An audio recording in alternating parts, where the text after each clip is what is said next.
विधायक समाजवादी पार्टी के, उनसे मिलने आया हूं। उन्हें झूठे मुकदमों में फंसाया गया है। ज़मीन के मसले होते हैं। मैं कभी कभी इस बात को नहीं समझ पाता हूं कि 3 बार समाजवादी सरकार रही। अगर वो गलत काम करना चाहते थे तो उस सरकार में भी गलत काम कर सकते थे, लेकिन आखिरकार कौन सी ताकत है, कौन सी साजिश है जिसके तहत उनको सामना करना पड़ रहा है जेल जाने का, और एक मुकदमे के बाद दूसरा मुकदमा, दूसरे मुकदमे के बाद तीसरा मुकदमा, जिससे जेल से बाहर ना आ पाएँ। मैं ये प्रेस के सामने बड़ी जिम्मेदारी के साथ ये कह सकता हूँ, ये भारतीय जनता पार्टी की सोची समझी रणनीति और साजिश है कि समाजवादी पार्टी के नेता कार्यकर्ता झूठे मुकदमे में फंसाए जाएं, उन्हें जेल भेजा जाए। एक के बाद एक विधायक, एक के बाद एक नेता को इसी तरह साजिश में फंसा करके उनका लक्ष्य है आने वाला चुनाव, क्योंकि वो जानते हैं जनता चरम सीमा पर जो महंगाई है उससे त्रस्त है, बेरोजगारी से त्रस्त है। आप तो कानपुर शहर में हैं, इन्होंने तो सपना दिखाया था कारखाने खोल देंगे, बताओ नौकरी कहाँ है। और लग तो ऐसा रहा है कि जब हमारे समाजवादी पार्टी के विधायकों को जेल भेजा जा रहा है तो न्याय मिलना भी मुश्किल है। आप अगर न्याय के लिए मांग करने जा रहे हैं तो आपको न्याय नहीं मिलेगा। और एक उदाहरण नहीं, मैं कई उदाहरण दे सकता हूँ। कन्नौज में जो हत्या हुई है वो अधिकारियों ने हत्या कराई है,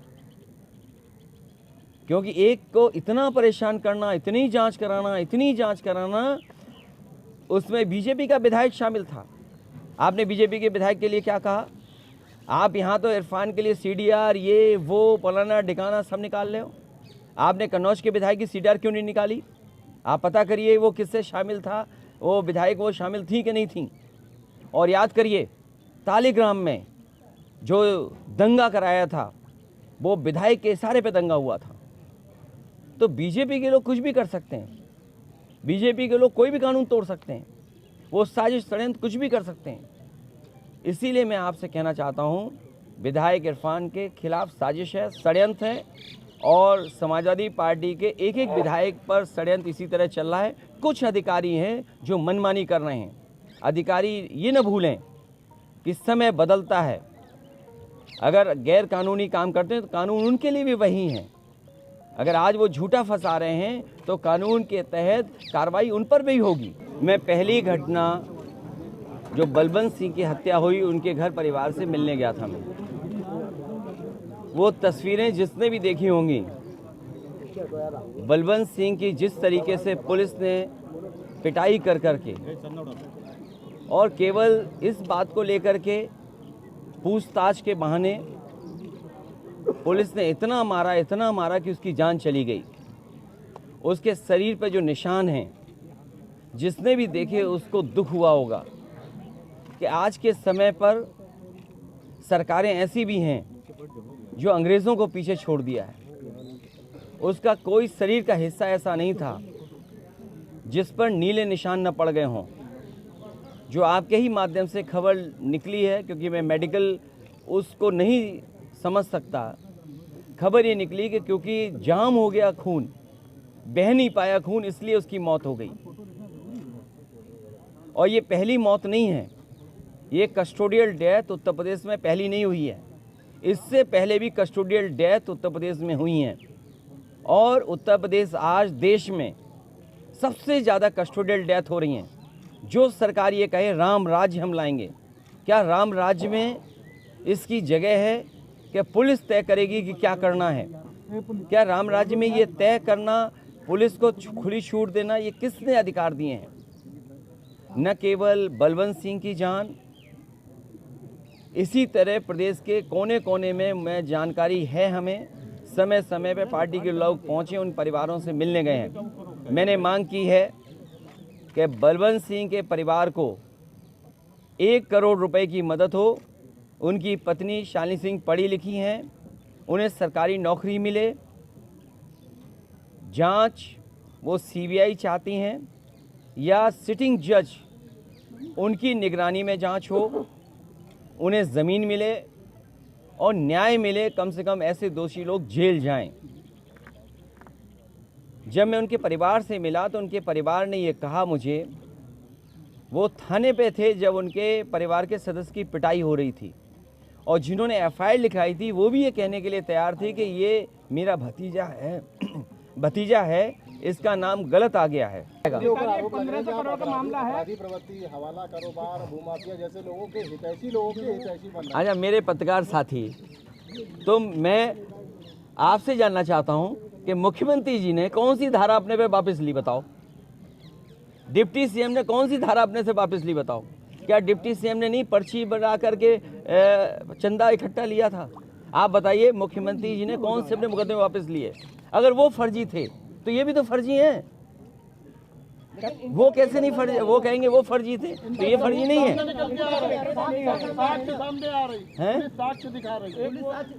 अरे पुलिस कुछ भी बना सकती है। आप ये बताइए, अखबारों में तमाम बार ऐसी चीजें मिलती हैं कि फर्जी आधार बना लिया, नहीं पकड़े जा रहे क्या लोग? पुलिस कुछ भी कर सकती है, इसलिए आप भी सावधान रहना पत्रकार साथी। जी, प्रयागराज से भी एक खबर आई है कि छात्रों पर पुलिस ने लाठीचार्ज किया है, गोली चला दी है। देखिए दुख है, सरकार, मैं आपसे कह रहा हूँ, आपकी आवाज़ दबाने के लिए सरकार को कुछ भी करना पड़ेगा, वो करेंगे। बलवंत सिंह मार दिया गया, क्या गलती थी बलवंत सिंह की बताओ? अगर छात्र अपनी मांग लेकर के आए होंगे तो उन्हें लाठी मारी गई, नहीं मारी गई लाठी। नेताजी, विनय पाठक 1500 करोड़ के मामले में अभी तक फरार है, 2 महीने से नहीं पकड़ पाई, क्योंकि वो मुख्यमंत्री जी के करीबी हैं, इसलिए वो जेल नहीं जाएंगे। आपकी सरकार में भी तो कुलपति थे, वो नहीं कुलपति थे, उनकी सिवा ये मत पूछना कि उन्हें वाइस चांसलर बनाने के लिए किस बीजेपी के नेता ने सिफारिश करी थी, बता दी ना वो भी। अब इतनी बड़ी बात मत बताइए, हम बीजेपी वाले जैसे नहीं हैं, हम बीजेपी वाले जैसे नहीं हैं। क्या एसटीएफ उनके खिलाफ पकड़ पाएगी? भाई मैं ये कह रहा हूँ, जो बीजेपी में भ्रष्टाचार करेगा सरकार उसके साथ है। आपके बगल में बुंदेलखंड एक्सप्रेसवे बना, प्रधानमंत्री जी ने उद्घाटन किया, अगले दिन ढह गया, क्या हुई कार्रवाई ये बताइए आप? और अगर ये वाइस चांसलर की आप बात कर रहे हो, हर दिन अखबार में पढ़ने को मिल रहा है। और मैं ये कह रहा हूँ कि भारतीय जनता पार्टी में ही एक हिस्सा इधर एक हिस्सा उधर, वो आप बेहतर समझते होंगे। मुझे ये बताइए, लखनऊ में एक होटल में आग लगी, लोगों की जान गई, मुख्यमंत्री ने कहा कि इस पे हम बुलडोजर चला देंगे। उस पर बुलडोजर क्यों नहीं चला? क्यों नहीं चला बुलडोजर बताओ? मैं जो जानकारी रखता हूं वो यही है कि उन्हें झूठा फंसाया जा रहा है, और लगातार समाजवादी पार्टी के कार्यकर्ता नेताओं को इसी तरह झूठा फंसाने की साजिश भारतीय जनता पार्टी कर रही है। अब उनका बांग्लादेश का रिलेशन भी दिखा है, बांग्लादेश कनेक्शन भी जोड़ा जा रहा है। ये सब बकवास है, जानबूझ करके सरकार ये फंसाती है, किसी को भी फंसा सकती है सरकार। अरे पत्रकार साथियों, आपको नहीं पता, आपने दाल में नमक बताया था, पानी बताया था, आप किस मुकदमे में जेल चले गए थे? बलिया में। यहाँ पर कौन नहीं जानता है गाड़ी पलटा दी गई थी। मैं तो आज भी कहता हूँ, आज भी गूगल इमेजेस से निकलवा करके देख लीजिए, गाड़ी पलटी नहीं थी, पलटाई गई थी। लेकिन सरकार कहेगी नहीं निकालेंगे। क्यों निकालें हम गूगल इमेजेस?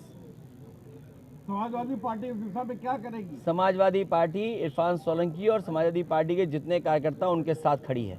अच्छा, एक और मामला है, अब आप चूंकि राष्ट्रीय अध्यक्ष है, चाइना को लेकर जिस तरह कांग्रेस कर रही है, देखिए चाइना, कहा कि मैं अपने पत्रकार साथी का धन्यवाद देना चाहता हूं कि जब कभी भी कोई बड़ी घटना होगी और सरकार नाकाम दिखाई देगी तो जो पॉलिटिकल पार्टीज़ हैं आवाज़ उठाने के लिए आगे आएंगी, उन्हें किसी न किसी मामले में उलझा दिया जाएगा। अब आपको इरफान को उलझा दिया, आप बात ही नहीं करोगे। आप महंगाई पे कौन पूछेगा? हम अगर महंगाई पे बोलना चाहेंगे तो जनता कहेगी आपका विधायक जेल में और आप महंगाई पे बात कर रहे हो, आपका विधायक पे झूठे मुकदमे लग रहे हैं, आप बेरोजगारी पे बात करोगे। आप सोचिए, अभी फर्रुखाबाद में अग्निवीर की भर्ती हुई, 1,26,000 बच्चों ने फॉर्म भरे, 200 को भी नौकरी नहीं दी सरकार ने। तो सरकार बेरोजगारी पे बात ही नहीं करना चाहती। आपकी तमाम संस्थाएं बेची जा रही हैं, आप उस पर चर्चा ही नहीं करना चाहोगे। आप इसी में उलझा के रखोगे पॉलिटिकल पार्टीज को, जिससे कि पॉलिटिकल पार्टीज सही मायनों पर, सही मुद्दों पर बहस न छिड़ दें। सदन कितने दिन चलाया? सदन कितने दिन चला? एक मिनट, सदन कितने दिन चलाया? सदन 2 दिन चलाया, और 2 दिन नहीं, कुछ घंटे चलाया। जो सरकार अपने आप को लोकतंत्र पे भरोसा रखने के कहती हो, सदन कितनी देर चलाया? और सदन इसलिए नहीं चलाया क्योंकि सरकार की पोल खुल जाती। सरकार महंगाई का क्या जवाब देगी? सरकार बेरोजगारी का क्या जवाब देगी? सरकार ने कहा कि 1 डिस्ट्रिक्ट 1 प्रोडक्ट, इसका जवाब क्या देगी? अभी ये लोग गए निवेश लाने। अच्छा, सड़कों पर बिजली का इंतज़ाम ठीक नहीं, कानून व्यवस्था ठीक नहीं, आपका निवेश आएगा? आप झूठे मुकदमे में फंसा रहे लोगों को, आप निवेश ले आओगे? तो ये कहना चाहते हैं लगातार साजिश है कि समाजवादियों को परेशान करो, उन्हें जेल भेज दो, झूठे मुकदमे लगा दो। और उदाहरण आपने मैनपुरी लोकसभा देखा है। मैनपुरी लोकसभा कितनी साजिश थी, कितना पुलिस का इंतज़ाम था, और यहाँ तक इंतज़ाम किया गया कि उनके नाम के आगे क्या लिखा है, उनके नाम के आगे क्या नाम लिखा है, उस तरह सूची बनी। लेकिन जनता ने अंतोगत्वा क्या फैसला लिया? जनता ने यही फैसला लिया कि भारतीय जनता पार्टी को बुरी तरह हरा दिया, क्योंकि आज समाजवादी पार्टी के साथ हर वर्ग के लोग हैं। भारतीय जनता पार्टी ये नहीं चाहती है कि महंगाई पे बात हो। जीएसटी पे जिस तरीके से छापे मारे जा रहे थे, ये हमारे व्यापारी साथी याद रखें, ये केवल चुनाव जो नगर निकाय का आने वाला है इसलिए छापे रुके हुए हैं। लेकिन जैसे ही चुनाव खत्म होगा, ये भारतीय जनता पार्टी चुन चुन करके एक एक व्यापारी को जीएसटी से परेशान करवाएगी, छापा करवाएगी, छापा मरवाएगी। और ये नए तरीके का इन्होंने भ्रष्टाचार का रास्ता निकाला है। ऐसा नहीं लगता इतने सारे मुद्दे हैं लेकिन सरकार को घेर नहीं पा रहे? कहना है कि इरफान नाम बदल के फरार थे, अगर सही थे तो फरार होने की जरूरत क्या थी? अरे पुलिस से अभी बलवंत सिंह वाला केस नहीं देखा आपने विकास दुबे का केस नहीं समझा? और एक वो जो घटना हुई है, क्या कहते हैं उसके, एक जो लड़की जेल में है उसके पति का, खुशी दुबे, क्या आपको नहीं पता? खुशी दुबे का क्या दोष है बताओ आप? अरे आधार फर्जी बना के लाई पुलिस, आप कैसे साबित कर दोगे? अरे कमाल है, पुलिस रख देगी वहाँ, तुम्हारे यहाँ रखवा देता। अभी पुलिस चाहे तो आपकी जेब में कुछ रख के यहीं पकड़ ले। लेकिन विकास में तो कई मुकदमे थे, इरफान में तो मुकदमे नहीं। अरे भाई बात मुकदमे की नहीं है, ये मुझे बताओ गाड़ी कैसे पलट गई? अरे आप भी तो पत्रकार थे, आप भी तो गए होगे, आपको जाने दिया गाड़ी के पास? आपको जाने दिया? हमको जाने दिया था, गाड़ी तो हमारी बाद में जाने दिया। अरे तो नहीं, ये इटावा के इसलिए जाने दिया इन्हें। घेर क्यों नहीं पा रहे हैं? इतने सारे मुद्दे आप लोग सरकार को क्यों नहीं घेर पा रहे हैं? अरे घेर रहे क्यों नहीं घेरे? और हार देखी नहीं आपने मैनपुरी, क्या बुरी हार हुई। इसलिए मैं कहता हूँ जब सरकार नाकाम है तब ऐसे इस तरह के काम करती जिससे झूठे फंसा दें।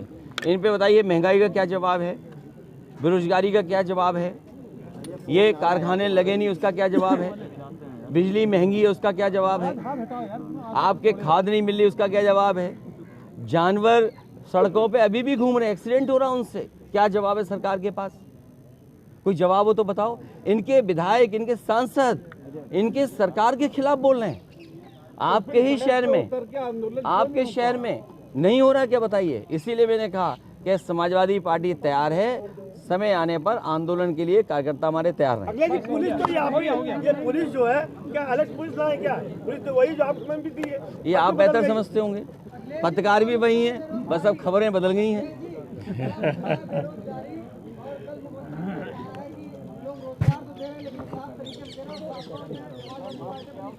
मैं आपसे कहता, ये भारतीय जनता पार्टी ये बताए कि 1,26,000 अग्निवीर भर्ती होने आए थे फरकाबाद में, क्या 200 को नौकरी दी उन्होंने?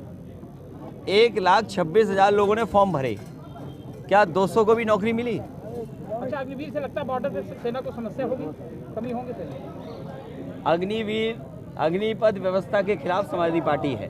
समाजवादी पार्टी चाहती परमानेंट नौकरी हो, जिस तरीके से पहले नौकरी थी वैसी करें। अब कल को इन पुलिस वालों के लिए कर दिया कि भाई 4 साल के बाद आप रिटायर हो गए, तो उनका क्या भविष्य है बताओ आप? अगर अग्निवीर अच्छी व्यवस्था है तो पुलिस में क्यों नहीं व्यवस्था करती है? पुलिस में करके देखे कि कार्यकर्ता मत बनिए। मेरा आपसे निवेदन है, मैं जानना चाहूँ किस चैनल के आप पत्रकार हैं, बता दो मुझे। एबीपी के, तो मैं आपसे कहूँगा अपना चश्मा ठीक करिए और मैनपुरी में देखिए कोई वर्ग नहीं छूटा जिसने समाजवादी पार्टी की मदद न की हो। रामपुर में क्या हुआ? ये बीजेपी की, अरे वोट ही नहीं डालने दिया। उस पत्रकार साथी को देखो ना, दाल में सही बता दिया, उसको जेल भेज दिया। रामपुर में जो हुआ है, आपको बोर्ड नहीं डालने दिया, आपको पुलिस लगा दी, घरों से नहीं निकल सकते आप। तो सपा मुद्दा क्यों नहीं बना पा रही? क्यों? लगातार मुद्दा बना रहे, 3 लाख से लगभग हारे ना।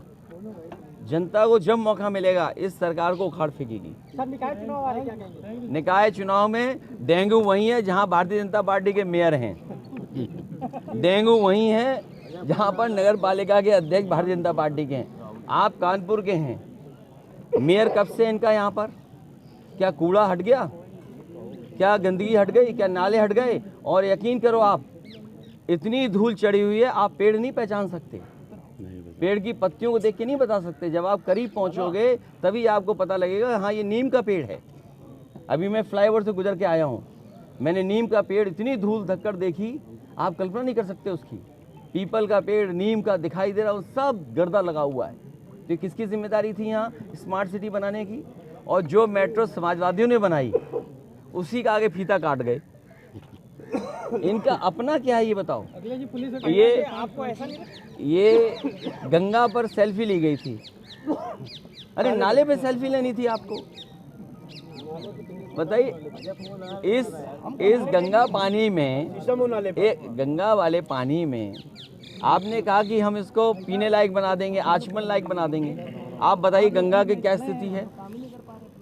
तो ये जो नाकामी है उसको छिपाने के लिए विधायक पे झूठे मुकदमे लगा दो, समाजवादियों के खिलाफ न्यूज़ चलवा दो, पैकेज अच्छा मिलेगा तो न्यूज़ अच्छी चला दो।